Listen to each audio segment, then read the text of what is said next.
Trading stock and options involve risk, not suitable for everyone. If you're new to trading stock or options, please consider visiting optionsclearing.com to understand the risks and qualification characteristics associated with trading options. I'm not a financial advisor. I'm not registered with FINRA nor SEC. I'm showing here what I do in my own account based on my own risk tolerance. For general education and information purposes only, please consult your financial advisor prior to making any trading decisions. All right, let's go over, since we have a lot of new subscribers. Type in first if this is your first event. Bob present. Welcome. Again, important concepts. Trading psychology. This is one of the reasons why I started Yellow Tunnel. Originally, Tradespoon was just modeling, trading, artificial intelligence. As I got older, I realized that how you handle your emotions is just as important as how you read the charts, probably more important. So first is dichotomy of control. All right, I borrowed this from the Stoic philosophy. This is one of the books I read recently. So when I use their terms, dichotomy of control, the idea of process versus outcome, right? Dichotomy of control, you can only control your thoughts and your actions. You can't really control what the Fed will say. You can't really control what the market participants will do after the Fed decision today, which will spark the volatility across all asset classes. So what can you control?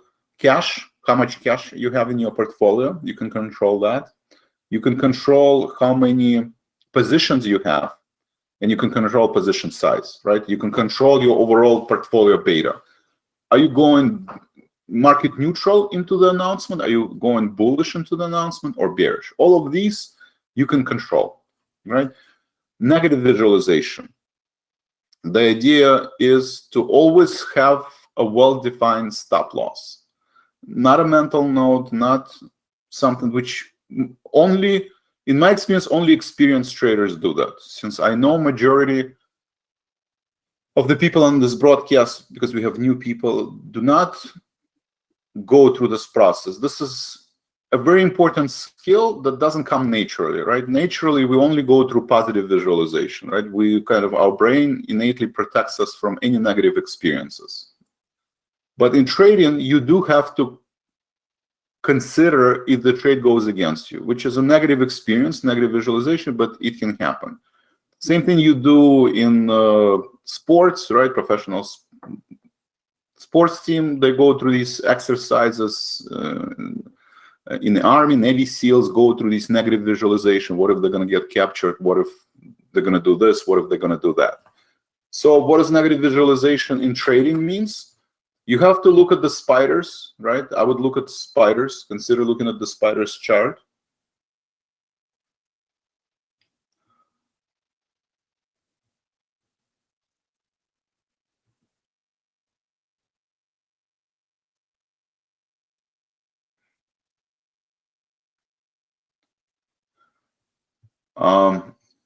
We're trading at 386, right? Right in the middle. For the past 3 sessions, we're trading right after the FedEx pre-announcement that, we're in a global recession. Market dropped below 390, which is a key important level. So the line in the sand is 390, right? That's the overhead resistance. So either the market is going to trade above 390 after the Fed decision, or the next level is this gap, right? From the this double, triple, from this rectangle where we were trading May, June, July, right? And the breakout. The breakout happened in this gap. So that's the next level of, and that's the current where we're retesting, right? Day 1, day 2, day 3. Or we, hard retest over 360. Right? Those are the only 2 outcomes you can have. The market is not going to trade here for too many more sessions, right? This is probably, the last couple sessions where we're going to trade in this range. So those are the 2 realistic outcomes, right? And you can be market neutral, right? You can basically say, you know what, Vlad, we're going to trade between 410 and 360, going into midterm elections. So September, October, November, which is scenario number 1, right? 410, 360. So you could be market neutral, right? You can say, right, so one scenario is that you market neutral. For one long position, you have one short position, right? Or you do spreads, right? Or you buy strong stocks, you sell weak stocks, right? Maybe you buy a defense sector, like Lockheed Martin, and you sell weak sectors like, I don't know, JP Morgan, right? So you can be market neutral going into this event. The second event, you can be bullish. You can say, you know what, I think we're going into midterm election. After midterm election, market usually rallies from seasonality point of view. You know, I think 360 is the worst case scenario, but we're going to be at 430, right? 430. So maybe 26 points to the downside and maybe, you know, 46 points to the upside, right? So you're going to be slightly bullish, you know, maybe you're going to have 2 bullish positions and 1 bearish position.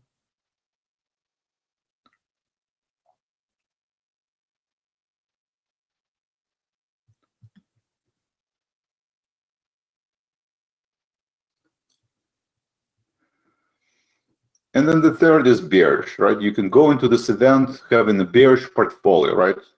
And you can, you know, you can use your broker-dealer interface. If you trade in, I mean, if you trade in stock, you'll know what your exposure is. But if you trade in options and you have combinations of long short, then you look at portfolio delta. Most broker-dealer interfaces show you overall if you're positive or negative. Or you can just watch the market. If the market is up 0.5%, you can look at your portfolio and, you know, are you up or are you down?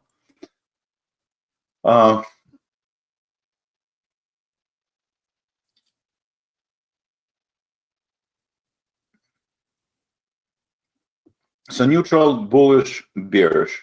And if or you can do bearish, right? You can say, you know what, I think best case scenario, we're at 410, right? Best case scenario, we're at 410.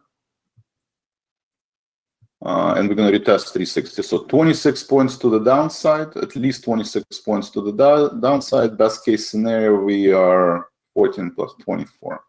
You know, maybe you say 400, right? So maybe best case scenario 10 points, right? So you're bearish, right? You have 2 bearish positions, maybe only 1 positive position. So all 3, I think, are acceptable, right? All 3 are acceptable situation, right? Slightly bullish, slightly bearish, or market neutral.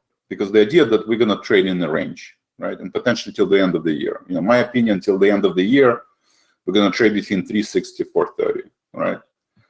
Core scenario, we overshoot, right? We undershoot. The first reaction is down, right? And then, you know, Thursday, Friday up, and then maybe either Friday or Monday, you know, we actually market goes here. So that's my core scenario, right? Core scenario, we get to here, maybe we close the gap even as high as 410. I think it's possible. But then I do think we're going to have a retest in October, right? When the earnings season is going to start, and we're going to have more announcements from FedEx or maybe Russia, Ukraine, the war escalation. I'm not sure, but this is my core scenario. Undershoot, 410 down, right? Worst case scenario, obviously, you know, we hit 360 and going higher. I personally would not chase the market to the downside, right? Because at this point, you know, you have to wait till 375 to see if we do have a breakdown, and then there's, you know, you might squeeze 2 to 3%. So I wouldn't be too bearish going into this event, personally. So, but whether you're bullish or bearish, the idea of negative visualization is to go through the positive and negative scenario, right? Let's say you're bullish, right? You're bullish, then consider we break through the 360. Right? If we do break through the 360, what is your portfolio drawdown at the 360 level, right? If you're a bull. The idea is not to lose 10%. Right now, I would spend time and effort reviewing my position and go through this what if scenario. If spiders drop to 360, I encourage you to only have, you know, 4 positions. What will my 4 position look like? Will my overall portfolio be down more than 10%? If it's more than 10%, consider reducing your bullish position, because it's a completely possible scenario that we marginally break 360, right? I don't think we're going to have a capitulation where just, you know, well, unless Russia, you know, uses some unconventional weapons. I mean, it's possible, but again, black swan event, low probability event. So we're now going to look at the black swan events or low probability events. So, but it's possible to hit 360, 350, right? Nobody can tell you that it will not happen. And if they do, they don't know. So the point is that you need to consider this case. And if it happens and you're bullish, your portfolio should not be down 10%. If your portfolio will be down 20% at 360, 350, I would propose to reduce some of your bullish position. And vice versa, right? If you're negative, if you think we will hit 350, which is completely possible, right? Quick drop, 35 points, 10%, completely possible, depending on what the Fed will say. You're bearish, consider that, maybe Powell will not, Fed will not say anything new, right? They're just going to repeat what they said in Jackson Hole. And then the market is oversold, right? And by any stretch of imagination, it's oversold. So it will rally. We have a, I don't know, 10% rally. And we hit 410. You do not, same thing. Your portfolio drawdown should not be, you should not be down more than 10%. If you're bearish, right? If you're bearish, and the market reaches 410 level, right? If you're down 20%, then consider, reducing some of your short position. How do you know? Again, look at spiders. Spiders is up 0.5%. Look at your portfolio. If your portfolio is up 2%, you're probably over bullish. If your portfolio is down, if your portfolio is if your portfolio is up 2%, you're overly bullish. If your portfolio is down 2%, you're probably overly bearish. Any questions? So this is probably the most important exercise and concept, right? These two. Why dichotomy of control? Because usually, I have this, alpha personality. When let's say I'm bullish and market will sell off, I try to figure out what did I do wrong. Have a lot of criticism inside my head. As I learned trading psychology, I realized that instead of trying to figure out what I did wrong going into the Fed decision, I should spend more time understanding what could have done that was within my control, not without my control, right? If you're trying to figure out why I couldn't predict FedEx pre-announcement, maybe you should have read the news more carefully, or maybe you should subscribe to some kind of a news stream. Concentrate on things that you have control over. The second one is, again, negative visualization.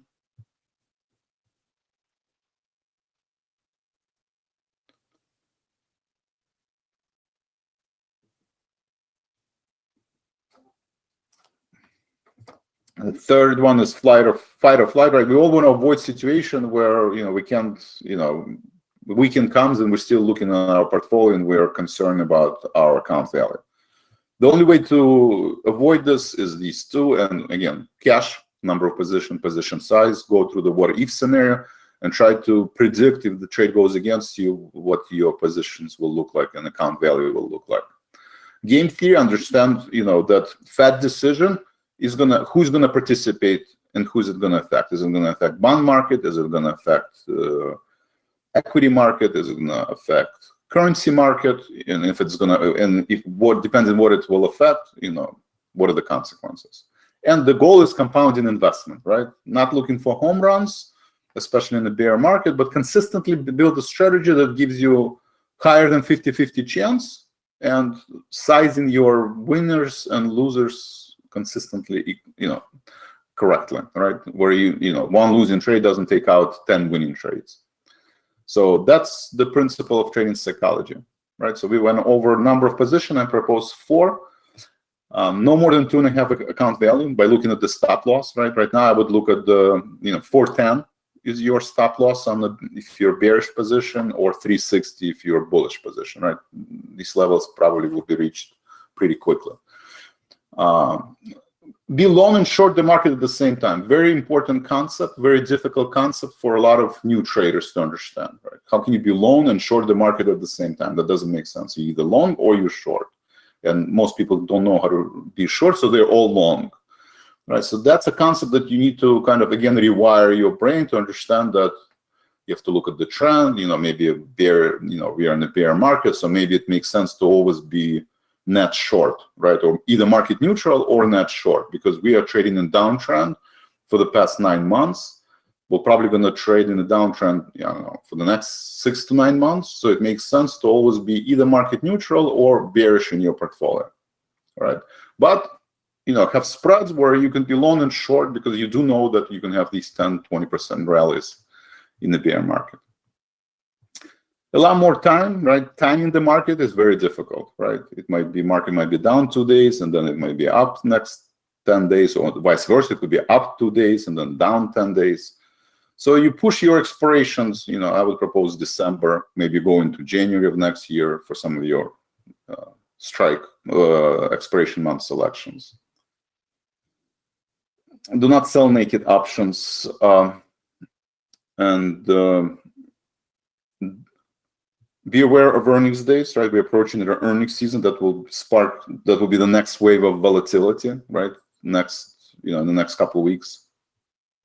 Do not chase the trade. Avoid revenge trading. Avoid cold trading.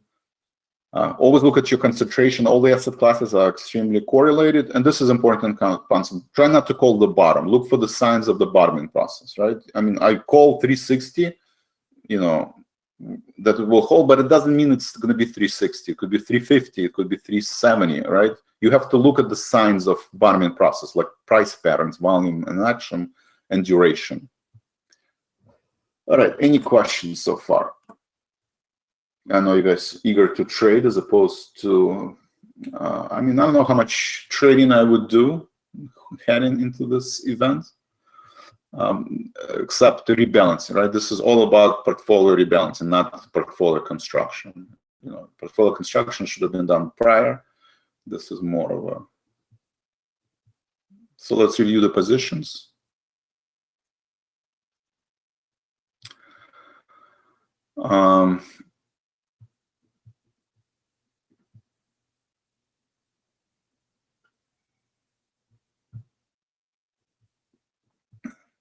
So first is, if you follow Yellow Tunnel, right? If you follow Yellow Tunnel and, live trading room, let me just log in.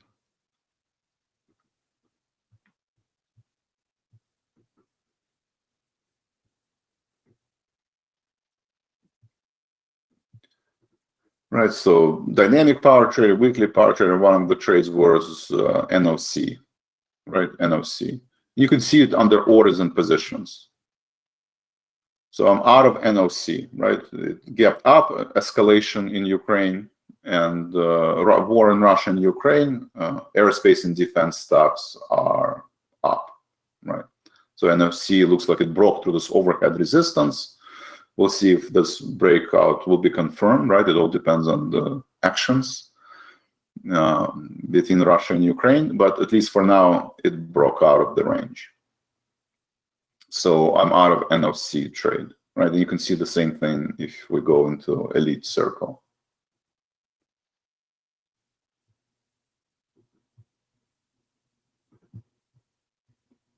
All right, so that's the first trade. This is today. No other trades from today. What else? I'm bearish on FCX, right? Interest sensitive rates. FCX, I have 30-25 put. 30-25 put. FCX will move the most, right? After the after the Fed announcement.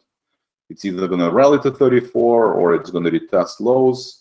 It's pretty weak, right? It's below 200-day moving average. It never got to this. It's a lot weaker than the spiders or QQQ. So for that reason, I think we will revisit the lows. It could be September, it could be October, that to be determined. So, but I am long and short, right? But I'm expressing my view that I'm long and short at the same time. Long 20, short in 25 put. I'm short 30 put, but my bias is to the downside, based on the strike price select. And that's kind of the main message I try to show, is that you can do this with options. If you have to do it with stocks, maybe you short FCX, but you long NOC, right? Or you long Apple, because Apple chart, looks a lot better than, a lot better than copper chart, FCX chart. So that's the idea of being long and short at the same time. QQQ, I personally don't think it makes sense to chase aggressively market to the downside. I think the sell-off is overdone. I don't think Fed is going to say anything shocking to the market that it will break down. So again, I'm slightly bearish. I have two 240 puts, right? Out of the money puts for now. 2-to-1. So if the market does reach 260, it drops. If the QQ drops to 260 or 250, fine. Then I'll benefit because I only have one short for two longs. If the market rallies to 300 level QQQ, 310 maybe, I have the spread, 300, 310 spread. So I'm it's a straddle, right? I'm long and short with the idea that market will trade in this range probably till the end of the year, right? It will trade in this range until the end of the year. Right? So it's reasonable to assume that QQQ will stay in the range until the end of the year, somewhere between 320 and 270. So if that's the case, that means it's going to up, it's going to go up, it's going to go down, I'm going to go up, I'm going to go down, right? Based on these events, right? Fed decision today, earnings season next 2 weeks. Then we're going to have a CPI data in the beginning of October. Oh no, we don't have. Oh no, we do have CPI data in October. We don't have a Fed decision in October, but we have a CPI data in October, PPI data, PCE data, different inflation. Based on this inflation data, market is going to go up, down, and then we have earnings season, right? Also, if we have FedEx or Ford type of announcements, market is going to sell off. Or if we're going to have Apple or who else did well last earnings season, Apple and Pepsi or something like that, strong consumer, Tiffany, then the stock market is going to rally. So that's QQQ position. If you're not comfortable trading, if you're not comfortable hedging, right? If you're not hedging, all right. So we have more people on Discord. That's good. Let me see. Let's make sure I don't miss any question. Please type in questions on Discord. You can do it inside of the stream chat where it says stream-chat, or you can do inside of the live stream chat. Both are available.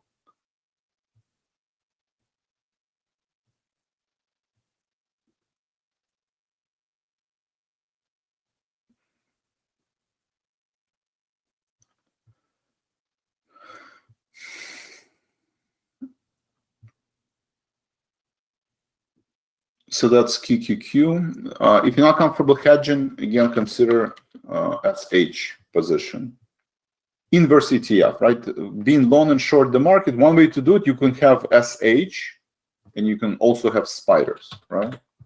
But then you have it in different proportions, right? You can be in different proportions, right? If you're bullish, you can have equity value more in spiders, less in SH. I actually have more spiders than SH at this point because I think the bias is to the upside. So I do have a spiders position. Again, using dollar cost average. One way also to hedge is, I thought 390 level will hold. I bought it at 390, it didn't. Okay, next level I bought at 385, right? If I think 360, 365 will hold, the next level I'm probably going to buy at 360. And since I think it's going to trade in the range, I'm probably not going to capitulate unless we have a breakdown.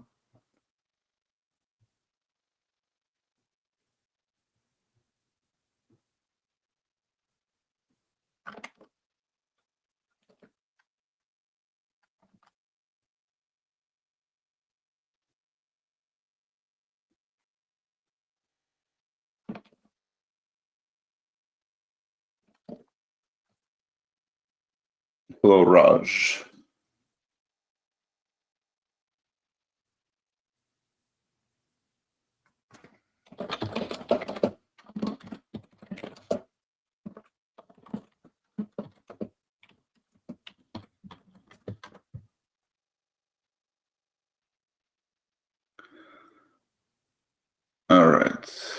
So see attendees.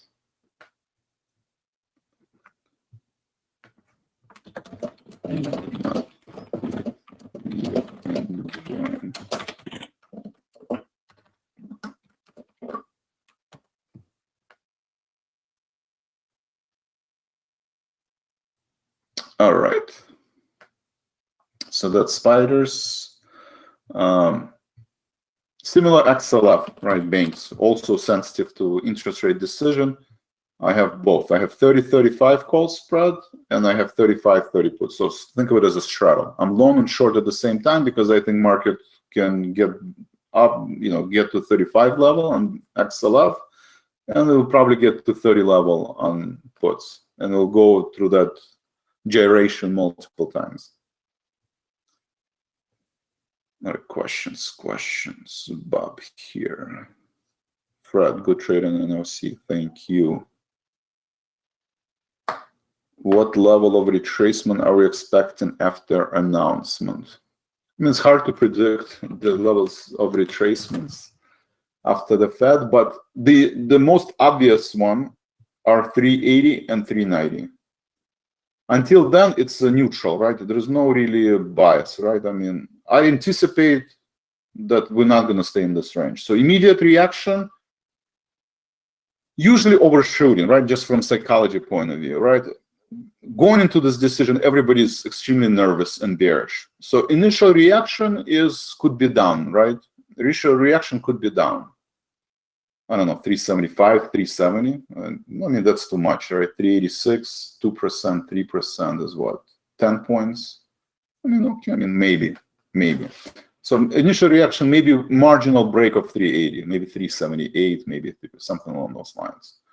Then Fed, then half an hour later, Powell will start his speech, and by the end of the speech, maybe people realize that really nothing major happened. Then overnight, all the big guys, right, going back to the game theory, all the wealth managers will get overnight reports, research from the research team, and then on Thursday morning, they might realize that, what, maybe market is overdone, maybe there is not much room to the downside, but more room to the upside, and then rally, right? I don't know. Close of Thursday, close of Friday rally. So I think this is a core scenario, right? Worst case scenario, they will get their research report and they're going to say, there is, no, and then market, drops to 360, right? So this is my core scenario, but I do realize that this is also can happen. But I would watch 380 and 390. If we are below 380 for a couple days, then bears are in control. Expect quick retest of 360. If at least 2 days we're above 390, it's the other way around, right? That's why on the slide, the idea is that 2 days, 1 day doesn't set the trend, right? You want at least 2 to 3 days to confirm the trend change. Right now, the trend is down, right? So you need to at least have 2 days above 390 for the bulls to say, okay, 390 will hold, and vice versa. We need at least 2 days below 380 to confirm that, okay, we're on our way to 360. You don't want to be in a situation where we touched below 380, right? We touched below 380, right? Your portfolio is down, right? You panic. Right, you panic, and then you capitulate because you're concerned that we drop into 360, and then, 2 days later we see a rally. Right, happens all the time. This is kind of always this false breakout. You don't want to be caught by these false breakouts. One way to do this is wait till end of day and potentially, wait for the follow through the next day.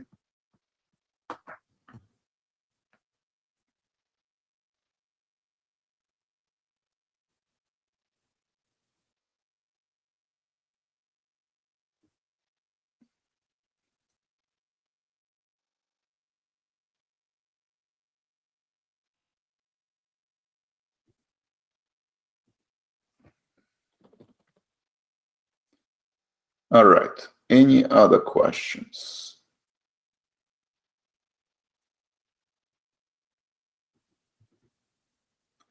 Fred, Ted, Bob.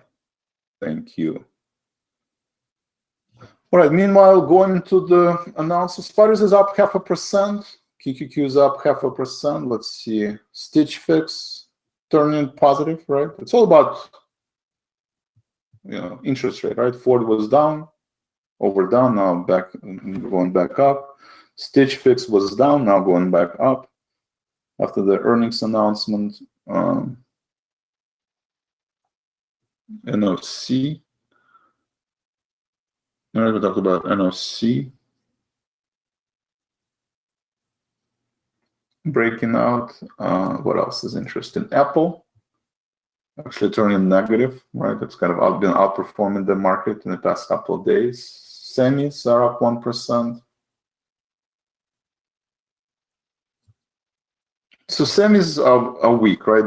They broke through the September lows, right? If materials broke through September low, weak. Home builders broke through September lows, weak. Metals and miners broke through September low, week. Germany, same.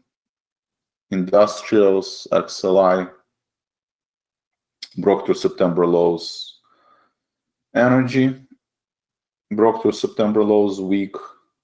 Dollar, I would keep an eye on the dollar, right? This is, this is important, right? So,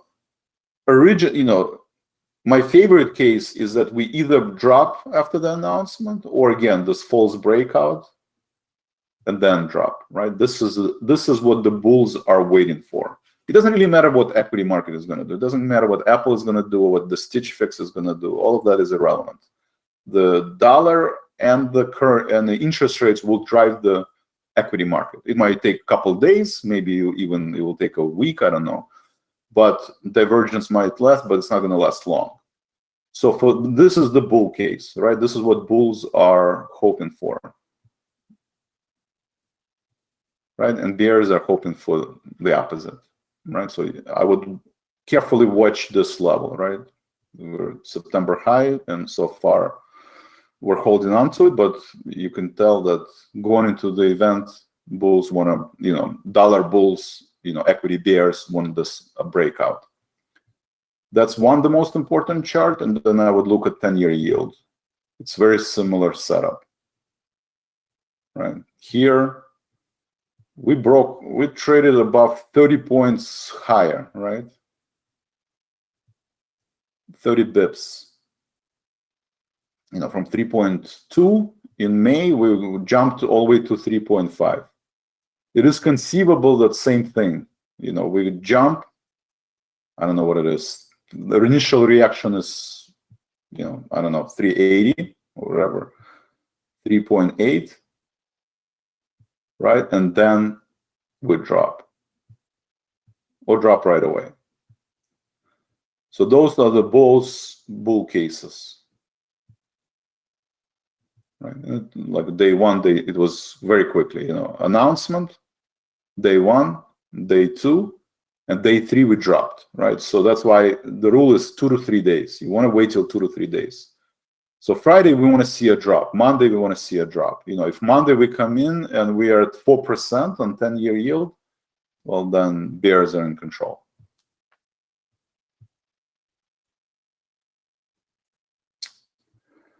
So that's an important chart.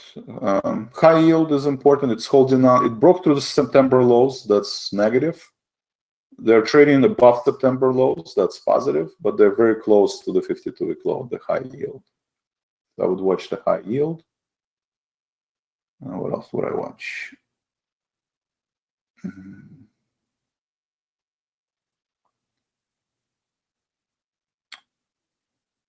In semiconductors, broke September low. Semis already retesting 52-week low. You have Microsoft. I would watch Microsoft.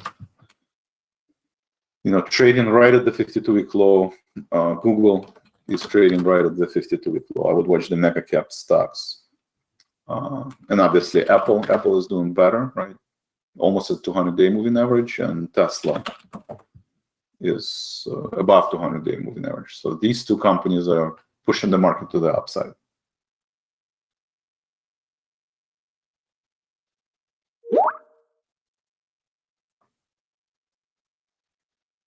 Any questions?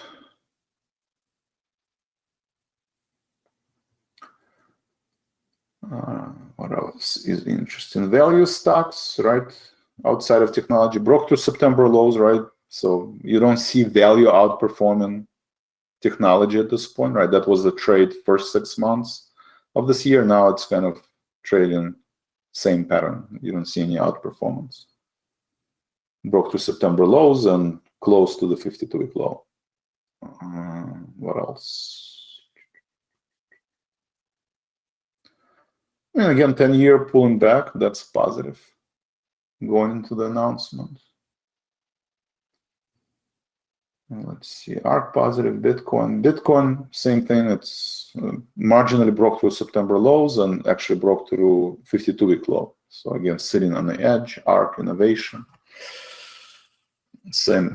Similar problem above September lows, which is positive, right? So at least some signs of positivity. Silver, let me see.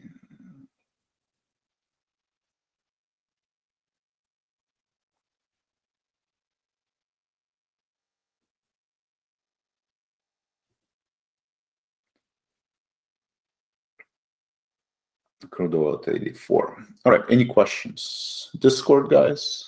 Any questions on Discord? No questions on Discord. Any questions on GoToWebinar?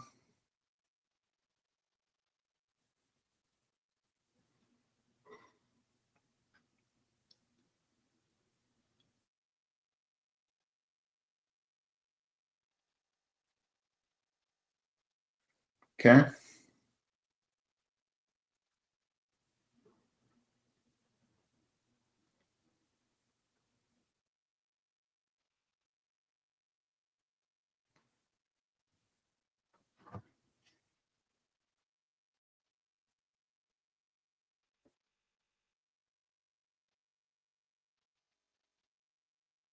Few announcements. We do have on YouTube also closing bell today. So please join our YouTube channel. You can always click on subscribe button. If you like the content, please hit the like button. YouTube likes the like button. I like the like button. That helps us, spread the message. And if you find this information useful on a certain video, do me a favor, just take that link and share it in your community. If you're part of the forum, or you're part of some Discord channel, or if you're part of social media, Facebook, YouTube groups, then please share it. And again, it's important to be part of the community. In this market, you don't really want to trade on your own. You want to be part of some kind of a group of similar-minded traders, individuals that share your kind of sentiment, your values, and bounce ideas. So this is very important. So we have it every Monday and Wednesday. And right now we have it, on YouTube. So if you're watching on YouTube, welcome. Let's see if there are any questions on YouTube. Should probably start looking at that. Thank you for participating.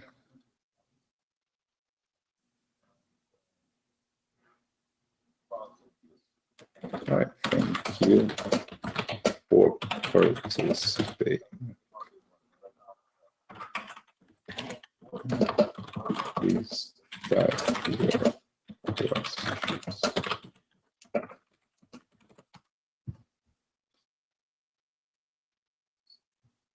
This is cool. All right. Well, I should. All right, we'll see if so any questions. All right.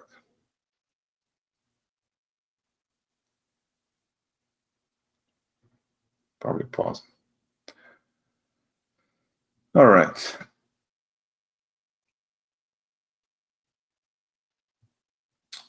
Any other questions? Discord, YouTube, GoToWebinar. Ruben, do me a favor, if you guys open up a chat and ask them to call you, right? Or you can schedule, if you want us to call you, click on contact button, right? You can always click on chat to speak live, right? To one of our product specialists. If you want to schedule an appointment or you want us to call you, click on schedule button and just pick the time that is right for you, leave that information, and one of our product specialists will talk to you and answer your question. So Ruben, do me a favor that just do that. And it's free, right? It's a free service, so we will be more than happy to talk to you. Thank you, Ruben. All right. Any other questions so far?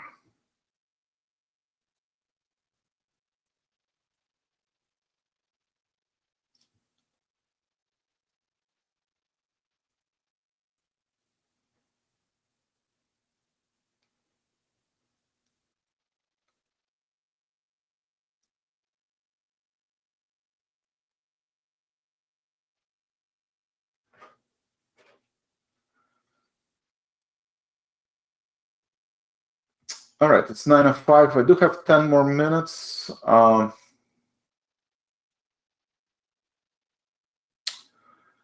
Let me see what else can we talk about. We talked about sectors. We talked about Fed decision, right? 1 p.m. Eastern.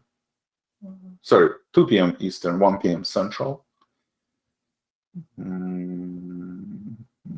Let's see, heat map.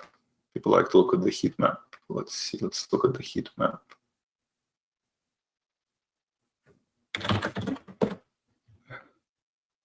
No, not really.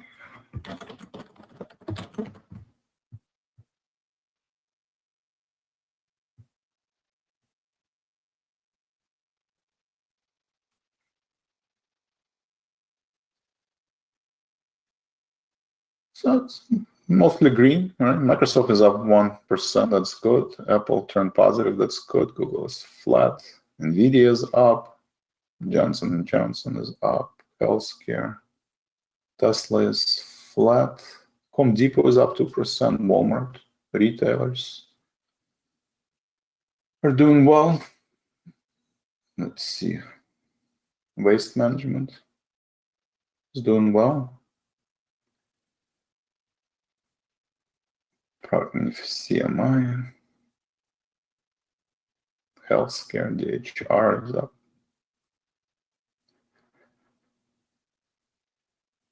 Banks slightly lower. Goldman Sachs is flat.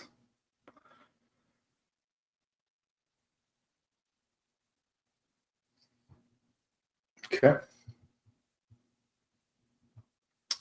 Right, let's see, any other questions?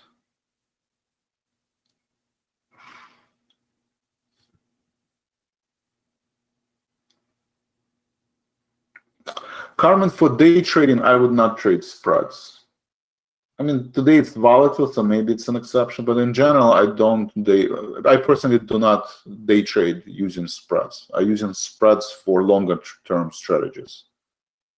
I mean, you can see all my spread positions expire in December. They don't move a lot during these, for day trading, it's hard to do that. Day trading, you either do it with a stock or you do it with an option, right? Or maybe a cover call, something that's, because the problem is with the spread, both legs move almost at the same time.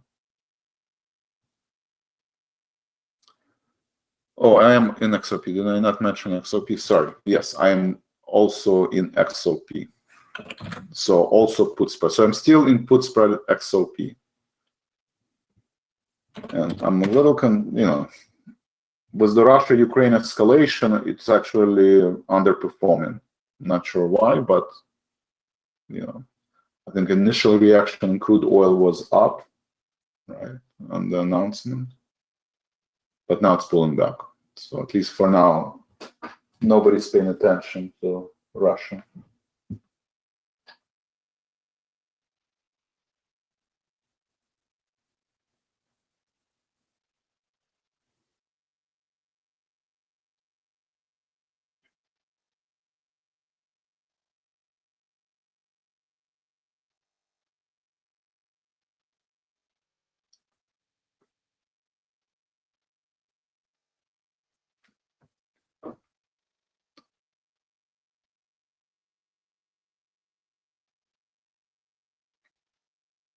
All right, Carmen. So it sounds good. Yeah, if you're learning about spreads, I would not use it to day trade. I would use, December expiration, December, November expiration, but I would not day trade using spreads.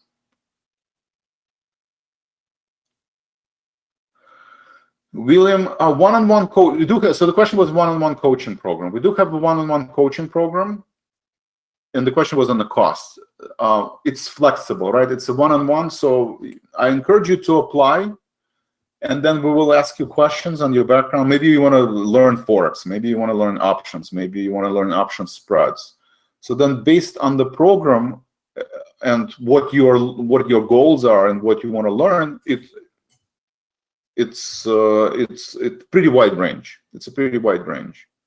So I encourage you to apply and submit your phone information, and we will call you. And it's a half-an-hour conversation, and once we know more about you, then we will be able to tell you what the price is. But yeah, consider applying. I'll put this link, Tradespoon Coach, and thank you for asking.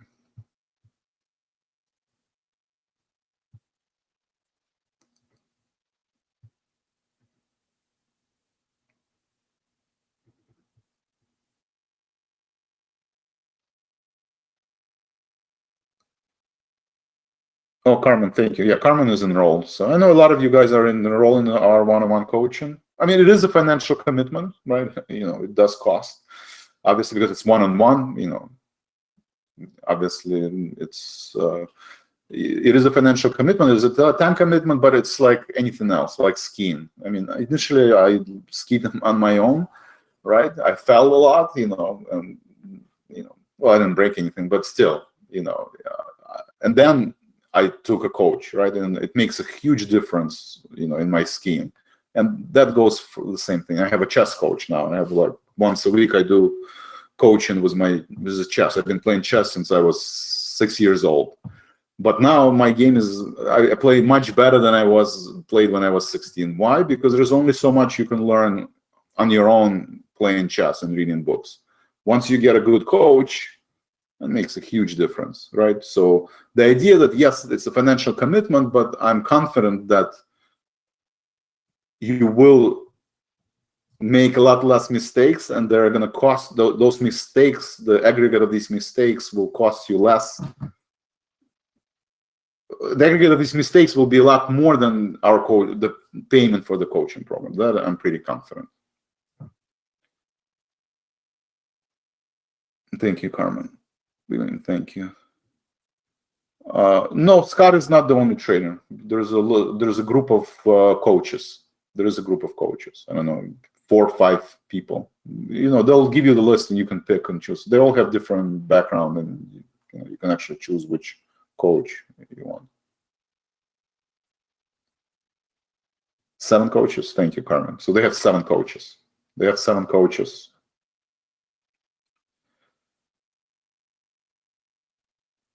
Yeah, William, let me know if you need my help or reach out. But I encourage you to apply, and then if you have questions after you talk to them, then just open up a support ticket, and I'll be more than happy to answer them. Or you can put them in the chat. So coaching, we talk about YouTube, gate.org, GATE.org.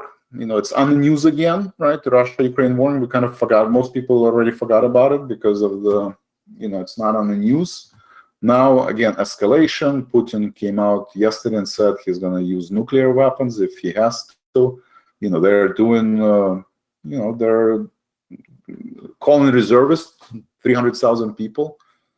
So he's escalating the war because he's losing it on the battleground. So he needs to figure out immediately what should be done next. And everybody's encouraging him to de-escalate. He's taking the other route, escalation.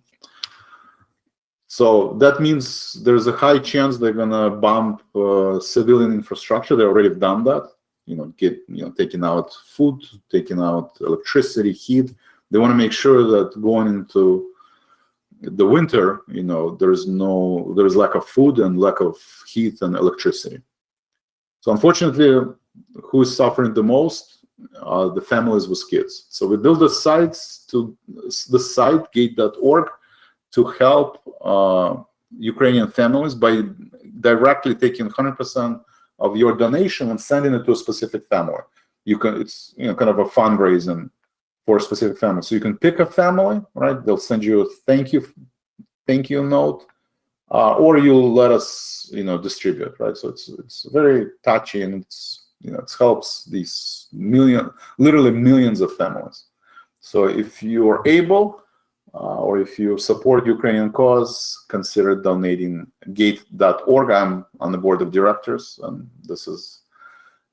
I spend a lot of my free time doing this. So gate.org.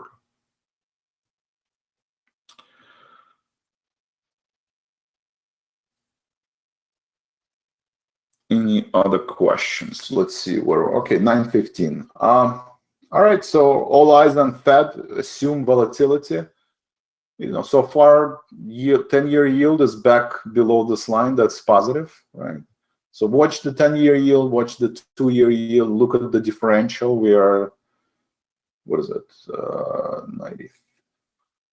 44 points, right? We're fluctuating between delta of 44 basis points and 50 basis points, right? So if that delta increases, market is selling off. If that delta decreases, market is going to rally. So I would pay attention not to QQQ so much, but these 10-year and dollar, right? And again, I would wait at least till end of Thursday, close of Thursday, or maybe even Friday to make a big decision about your portfolio composition. All right. That's all I have for today. You guys have been a great audience. Thank you for your support. We have new users on Discord. Almost every session we have new users on Discord. Thank you very much for participating, Discord team. I'm going to put down, you can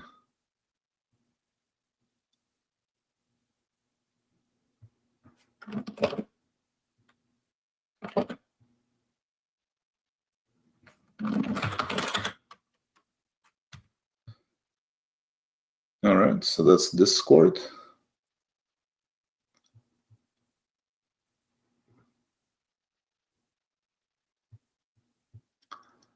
All right, YouTube, thank you for participating. All right, thank you for participating live on YouTube.